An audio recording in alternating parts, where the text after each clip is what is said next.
I know, right? Like, I'm just sitting here trying to think, why are you... Who throws a party for someone coming in second place? I just wish that they would say it like, yo, it's okay. But if you live in these states, South Carolina, Alabama, Mississippi, you know, those places where people like to fuck their brothers, cousins, sisters. NANI? Dynamite! Okay? Alright, so what we talking about? I need to set my buttons. Oh, I hit the button again. Sorry, guys. None of my buttons are set. Hold on, let me see if my buttons are set. Yeah, we got buttons set. Okay. Okay, so that's one button. Clap it there. We'll take that clap.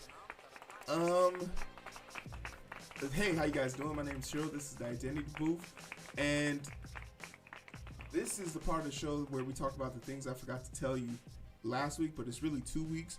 So here we go. You will tolerate all the ads, Nafi. All the ads. So first off and foremost, it's been 77 days since Brittany Griner was abducted by the Russian government. And I just want to give her 3 minutes and 21 seconds to just let that sink in. A famous black woman goes missing for 77 days, and I don't think they even mention her on ESPN. You brought up BG, and your two relationship goes way back. You coached her for 3 years in Russia. And it's been 77 days since she was wrongfully detained. And this week, the U.S. State's Department, announced their reclassification as her being wrongfully detained. And I wonder if you could share with us, how this announcement shifted the league's mentality from being mindfully private at the request of those close to her to now being vocal and making sure that she's constantly brought up and the priority of her getting home is communicated. So, I think, I'm like everybody else, like, okay, we want to bring her up as much as possible.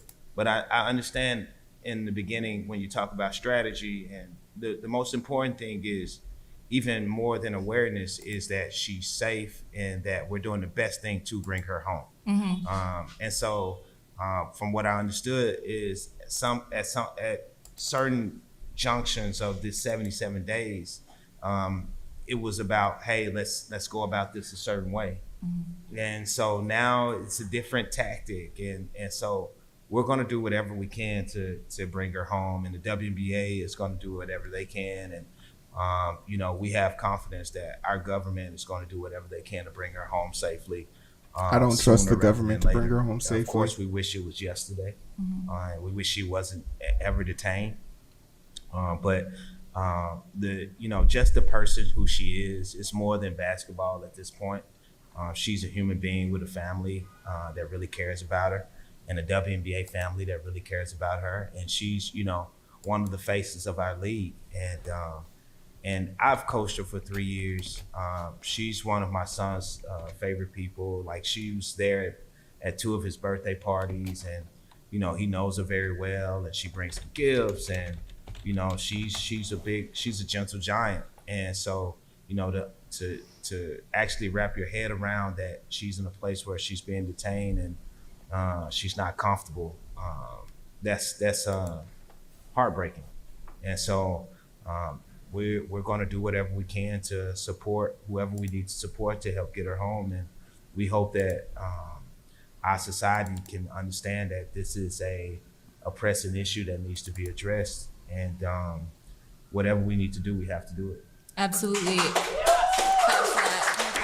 for that. And when you say you've been able to communicate with her a little bit, what has that communication been like? We've written letters. Okay. So we've written letters to her, and they've made sure that she's gotten those letters. So we just make sure that everybody's writing her. And so with that being said, they're talking about like they writing letters, which is great, but that means we haven't had we don't know her current status, and that's concerning. That's super concerning that we don't know her current status. So I just want to bring this to the forefront of people's mind.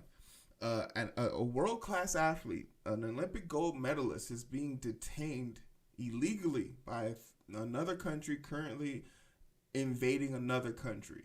Like, when we talk about like protecting black women, this is what we be talking about, but people don't really be wanting to have this conversation.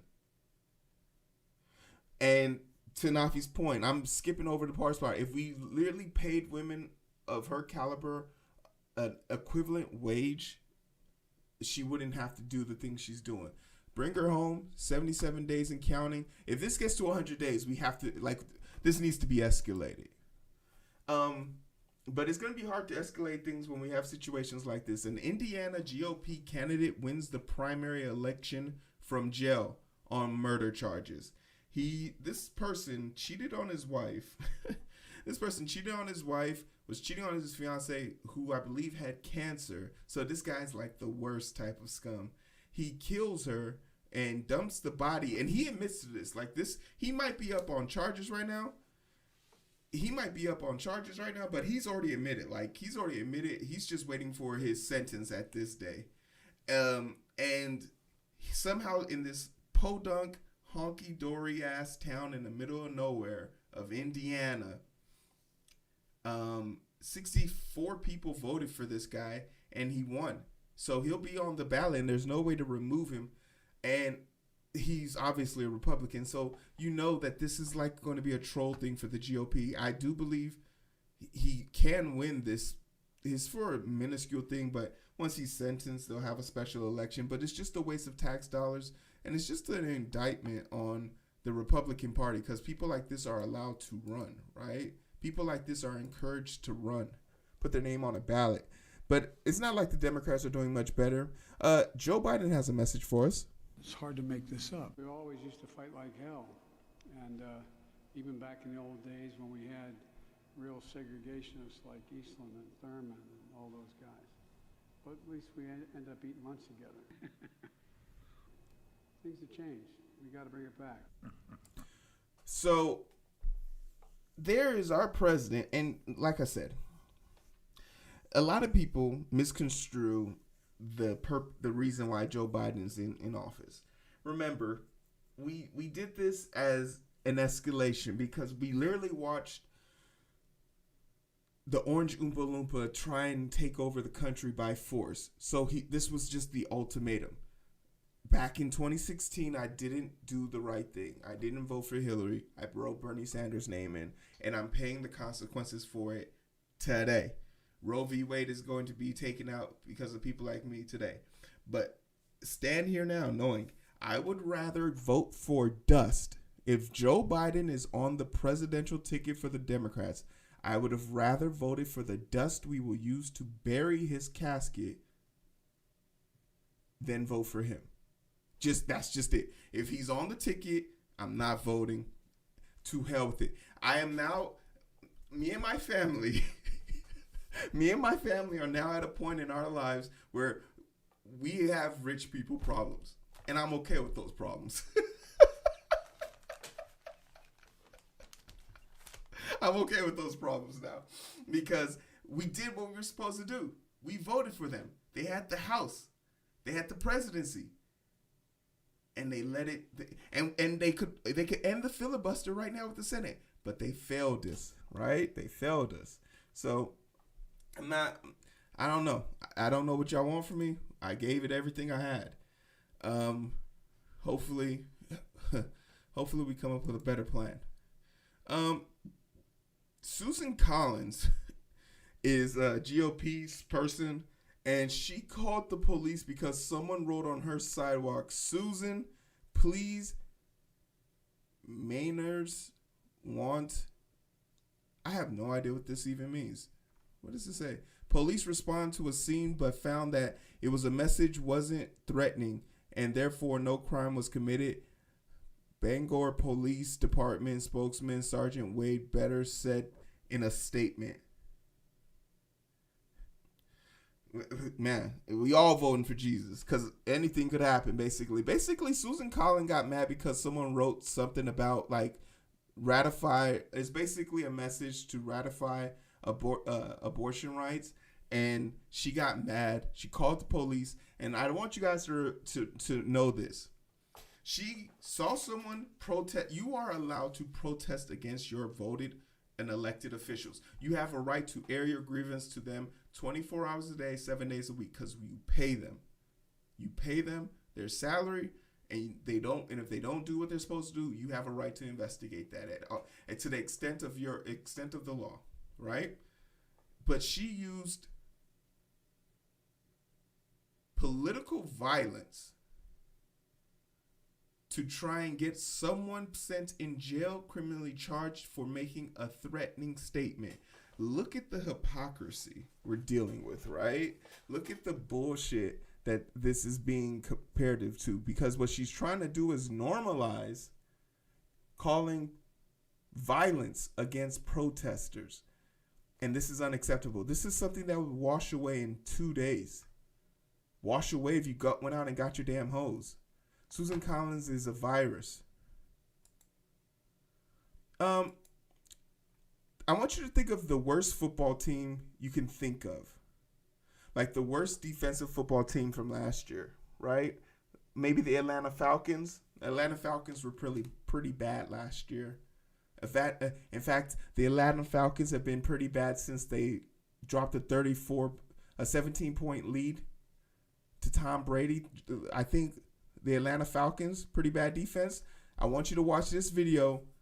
In Atlanta, I want you to get on the phone with your GM or whoever and go find these people. They're linebackers out here in the real world. And full disclosure, if you work for a company that makes over $1 billion, the Jaguars, Nafi's saying Jaguar, okay. Nafi says the Jaguars, we're gonna go with the Jaguars. If your company makes over $1 billion in profits in a year, don't do what these employees are doing, because you'll only get fired or sued, and they won't help you. Also, if you're gonna steal something, guys, seriously, come on. Don't be the stereotype.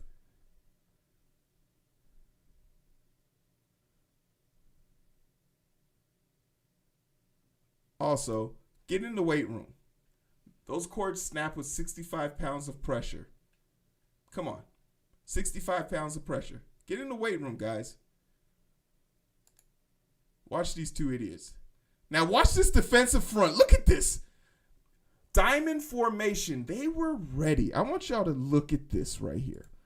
These employees are making $7.34. Look at this diamond formation. They got the square. They got the Geek Squad guy coming over. The manager, safety over the top. They got 2 down linemen. They got an edge rusher. These guys don't have a shot in hell. You hear me? John Madden couldn't have called a better play. Fox drove. This is a base formation, and I love it. And they got the super deep third safety. Don't know why. These guys ain't going nowhere. Don't be stupid, you idiots. I enjoy watching. Let's go, Geek Squad. You're right. I enjoy watching officers treat other officers like shit, because it confirms something that I always believe about officers, is they don't even really like each other. And if they had a chance, they would eat each other. Don't believe me? Watch this. Hi, man.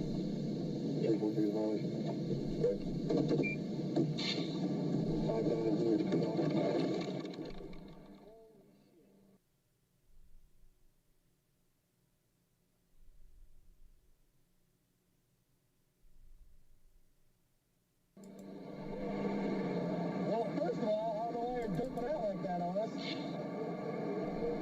You can wait for us to get here. Damn, dude. What's up, man? What's that? Wait, listen, your plates don't come back to their thing, so we should do a traffic stop on you.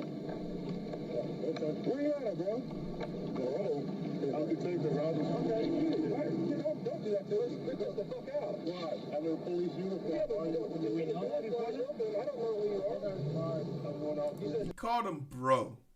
There's something, I'll say this also. I don't let white people call me nicknames. You only get to call me Heero. Bro.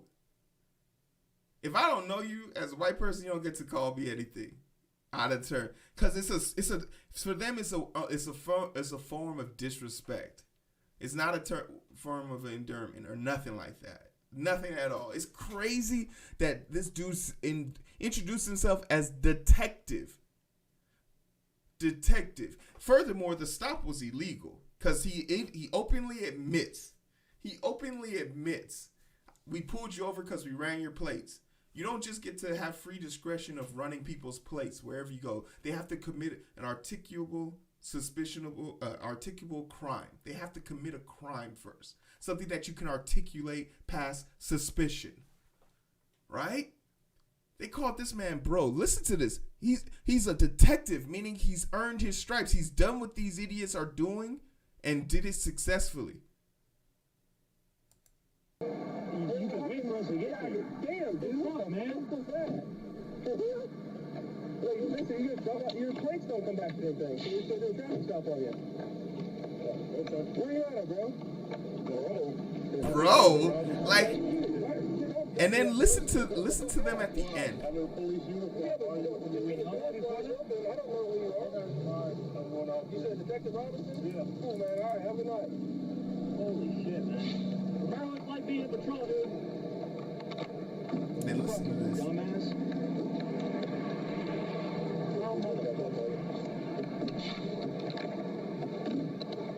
You fucking retard. That's how they described him once he drove off. They were wrong. They don't even acknowledge they were wrong. They find every reason to bitch and complain, even amongst their own, against someone who has a higher rank than them. No apology, no nothing. They're not civilized. These people are animals. I can't even, it's on the screen because I can't even repeat it. They're just animals. They're little animals. Yeah, that's it on the screen. Look at the screen. It's crazy to me. And that detective right there has a cleaner record. I looked him up. His record is cleaner than the two of them combined. Crazy. Don't trust these cops, man. I want you to know something. If you are in the state of, I believe, Michigan, and you get an oil change, make sure you tell everybody in the shop not to die, because that is what happened at this Jeep dealership. A Jeep owner took his Jeep to get an oil change. It's a stick shift, so it has all those little thingamajiggies. And a 19-year-old new mechanic goes into this drive seat to try and roll it forward while the senior technician is underneath it. The clutch pops, it causes the car to roll, and it kills the mechanic underneath the vehicle. But because of a stupid law in Michigan, is this in Michigan? Yeah, it is in Michigan. You can't sue the store. So in liability, the liability lands back with the owner of the vehicle. So the owner of the vehicle is being sued, even though he wasn't there, he wasn't operating the car, and he had nothing to do with the death of this person. He's being sued by the family in order to gain money. But he was, and this is how stupid our law system is. One, but this also tells the tale of another tape of like, oh, laws deserve to be enshrined in stone. If this law stood its ground and the test of time, this man who had nothing to do with someone's death would have been sued for $42 million. It's mindless, right? But luckily for him, he had an injunction and he was able to get the charges transposed back to the dealer. So he is suing the dealership for every penny that the family is going to eventually end up suing him. But it's just weird, and it's like this is the protection that they will give to a company, but they won't give it to you, and you wonder why people don't are so disconnected and don't trust anybody who says they're out here looking out for the small guy. Because who's looking out for him, right? It's crazy.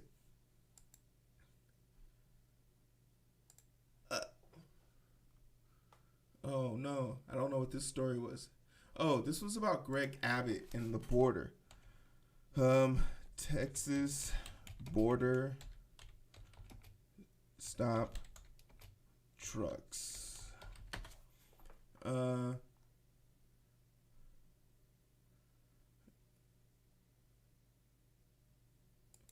So this story was pretty interesting. Texas keeps most truck inspections despite border gridlock. So literally, there are, my God, these ads are aggressive today. Relax. Basically, in Texas, there's already a cumbersome process of crossing the border with goods from Mexico. There's a process for that already, taken care of by Homeland Security. Greg Abbott, the wheelchair-bound idiot in Texas, decided to add an extra layer at the border of Texas right after they got done with their inspection, adding another inspection where they would examine the vehicles looking for drugs, contrabands, coyotes, and whatever other scare tactic they're currently using in the Republican Party to garner votes via fear. And, of course, after 3 days of doing this, products in trucks literally expiring, and over $4.2 million lost in revenue due to this hiccup. Guess what they found? They found 3 things. They found flat tires, they found leaky oil, and spoiled food that was so rotten and so pungent that truck was allowed to turned back around because the things that were spoiling inside would have been deemed too chemically dangerous to let loose in America. That's the shit that we're dealing with here. Greg Abbott's an idiot. Texas is in trouble. Now, when you ask your girlfriend whose pussy is that, just remember to say it's the Supreme Court. But fellas, don't get too comfortable, because the Arizona senator, along with abortion, Peter Talley also, and other candidates want to ban birth control.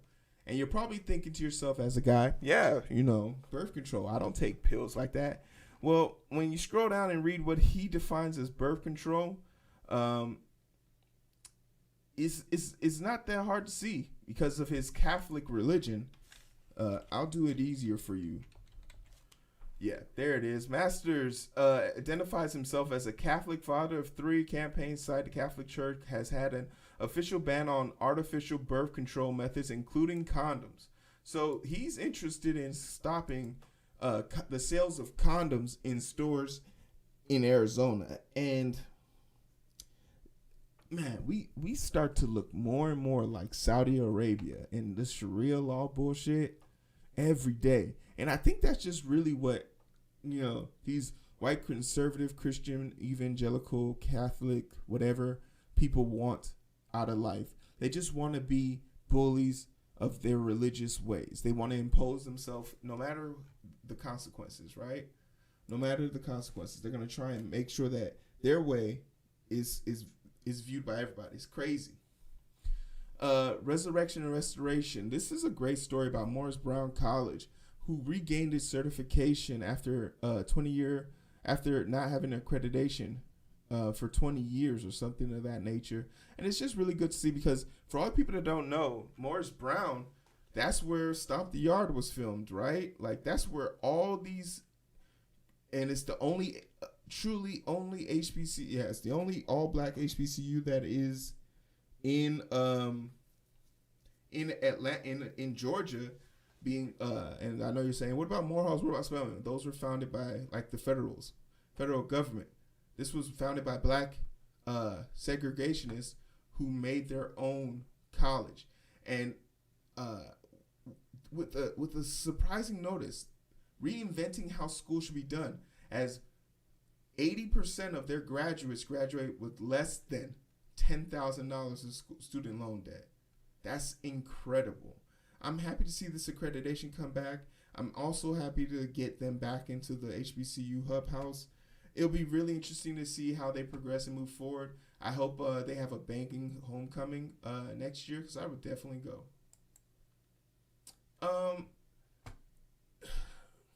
Okay, just talk about An it. escaped inmate and the corrections officer suspected of helping him make his getaway have been found. That official, Vicky White, has died after apparently shooting herself. She and Casey White were taken into custody after a pursuit and crash near Evansville, Indiana.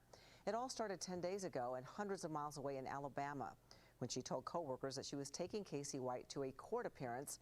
Instead, investigators say they fled. He was awaiting trial for murder, and she was scheduled to retire the day they vanished. Hello, I'm Mark Brown. Get more So, that story, that's a story of privilege if I've ever heard it. Could you imagine? Like, I'm curious to know, like, where she, I don't know. She has to be crazy. So, like, how did she, they got caught in Indiana. A lot of weird shit's been happening in Indiana lately.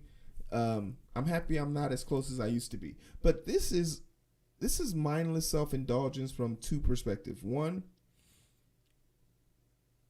the Alabama police station, the correction station, didn't see any red flags there. One, it's in their policies against the rules to transport a high-level offender solo. Two, it was her last day and it was closing time. Why would you give such a demanding task to Vicky White? And then three, how did the prisoners in the prison know more about the plot than the police officers? They didn't even realize he was missing until one of the inmates said something. And then she had the nerves to kill herself. She's a coward. And it's just crazy to me. Like, is the